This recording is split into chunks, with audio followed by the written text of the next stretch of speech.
Hello guys, welcome to another video of stock market friends. Neapolitan pizza and foods limited का जिस IPO का day 4 का subscription open होने जा रहा है, जानेंगे लाइव सब्सक्रिप्शन 3 दिन में कितना था, जीएमपी कितना चल रहा है, लिस्ट कितना मिलेगा, लास्ट डे तो फाइनल डिसीजन क्या होना चाहिए, अप्लाई करें या फिर नहीं, सभी पॉइंट्स को डिस्कस करेंगे। चलिए फ्रेंड्स, वीडियो स्टार्ट करते हैं। आईपीओ का 30 सितंबर को ओपन हुआ था, 4 अक्टूबर आज के दिन क्लोज किया जा रहा है। 12 करोड़ का fix price issue, IPO 60 lakh shares का फ्रेश इशू किया जा रहा है। लॉटमेंट डेट फाइनलाइज किया गया 7 अक्टूबर का, 9 अक्टूबर लिस्टिंग डेट है, बीएसई एसएमई पे लिस्टेड किया जाएगा। 20 रुपीज पर शेयर की प्राइस बैंड, 6000 शेयर्स की lot size, turn around corporate advisors, इसके lead manager M stock broking, market maker, big share services registrar है। प्रोमोटर होल्डिंग की बात करेंगे तो यहाँ पे 72.68% का प्री इशू होल्डिंग है, पोस्ट इशू 47.03% का होल्डिंग देखने को मिल जाएगा। वही सब्सक्रिप्शन की बात करें तो कंपनी में जो सब्सक्राइब किया गया है, यहाँ पे क्यूआईबी से तो ऑफर नहीं दिया गया। एचएनआई में 1.94 टाइम का, बहुत ही देखिए सब्सक्रिप्शन लगभग फुल्ली हो चुका है। रिटेल में 16.9 टाइम का ओवर सब्सक्राइब है। रिटेल में टोटल 9.42 टाइम का सब्सक्रिप्शन है, जो कि ओवर सब्सक्रिप्शन देखने को मिल रही है। जीएमपी कंपनी का है 0 रुपीज का, जिसके अकॉर्डिंग 0% की लिस्टिंग मिलने के चांस है।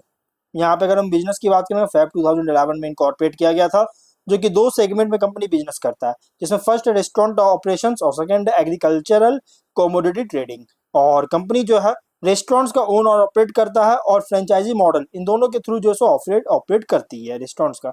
और ये जो है Neapolitan style pizza made with fresh ingredients के साथ जो इसमें स्पेशलाइज है, और वैरायटी ऑफ टॉपिंग्स जिसमें इंक्लूड है ग्लूटेन फ्री वेजिटेरियन ऑप्शंस, ये जो ऑफर करती है। और ये आईएसओ सर्टिफाइड है, जिसमें company soup, salad, bread, pasta, hand toast, pizza, desserts का वैरायटी ऑफर करती है। फैमिली ओरिएंटेड और किड फ्रेंडली बिजनेस कॉन्सेप्ट है इसका। और इसके अलावा कंपनी एग्रीकल्चरल कमोडिटीज में भी ट्रेड करता है, जैसे राइस, वेट, टोमेटोज, ऑनियंस। और कंपनी का एम है हाई क्वालिटी प्रोडक्ट्स को ट्रस्टेड सप्लायर्स से सोर्स करना, और कॉम्पिटिटिव प्राइसेस पर कस्टमर्स को यही प्रोडक्ट्स जो है ऑफर करना। और कंपनी जो है ग्लोबल प्रेजेंस में का पर भी जैसे एक्सपैंड किया है, जिसमें $87,500 का इन्वेस्टमेंट किया है Holi own subsidiary neo Indian pizza inclusive पर, जो कि ग्लोबल प्रेजेंस को एक्सपैंड करने के लिए। और ये जो है ये लोकेटेड है यूएसए में। 31 मार्च के अकॉर्डिंग 12 रेस्टोरेंट्स 16 सिटीज में ऑपरेट कर रहा है, जो कि 2 स्टेट और यूनियन टेरिटरीज को कवर कर रही है पूरे इंडिया में।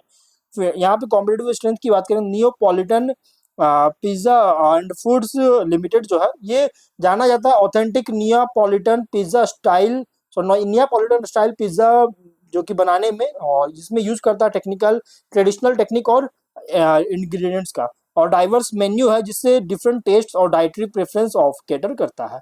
स्ट्रॉन्ग ब्रांड आइडेंटिटी जो है सो बनाया है कंसिस्टेंट ब्रांडिंग के थ्रू पूरे आउटलेट्स और मार्केटिंग चैनल्स पर।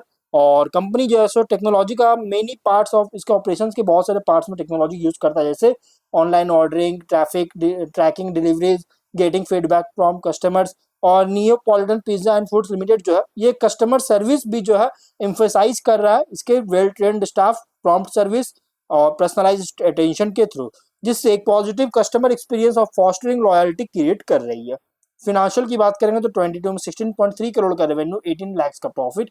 23 में 20 करोड़ का रेवेन्यू, 1.1 करोड़ का प्रॉफिट। 24 में 44 करोड़ का रेवेन्यू, 2.1 करोड़ का प्रॉफिट है।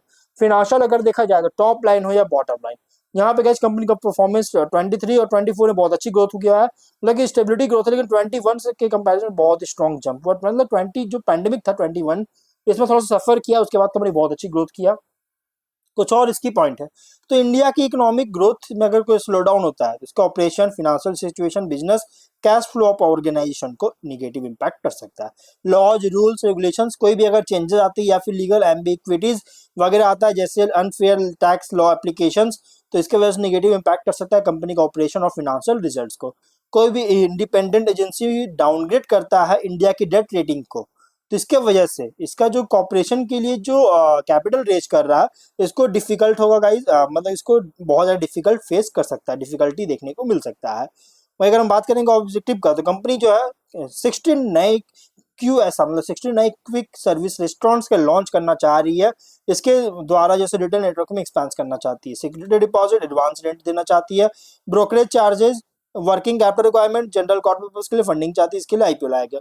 तो ओवरऑल प्राइस बैंड फुल्ली रखा गया। अगर आप इसमें अप्लाई करना ही चाहते हैं तो लॉन्ग टर्म के लिए आप अप्लाई कर सकते हैं। लॉन्ग टर्म के अलावा अगर आप अप्लाई करने सोच रहे हैं तो मैं कहूँगा मत कीजिए, लेकिन लॉन्ग टर्म के लिए अगर आप अप्लाई करना चाहते हैं और रिस्क लेना चाहते हो तो आप अप्लाई कर सकते हैं।